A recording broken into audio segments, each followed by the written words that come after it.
it was an episode we did back in 2018, and this was at a stage where no one had really even heard the word Uyghur, and we were getting stories out of China that something truly horrific was happening in Xinjiang, in northwestern China.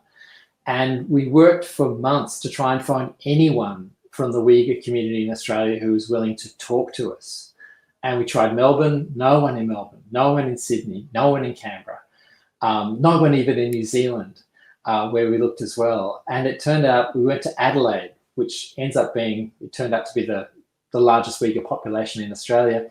Louisa and I flew down there, and there were 4 people who were willing to come forward, who basically reached a point where they'd lost everything. So the Chinese state, not that it held no fear for them, but the Chinese state had already taken away everything from them. They'd taken away their wife, they'd taken away their children, and they just had nothing to lose.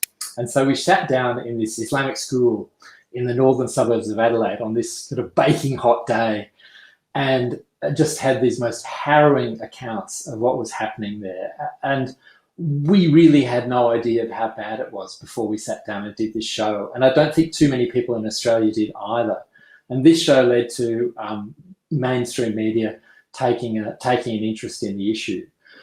So yeah, if I was to take away anything that I'm really proud of, yeah, with that.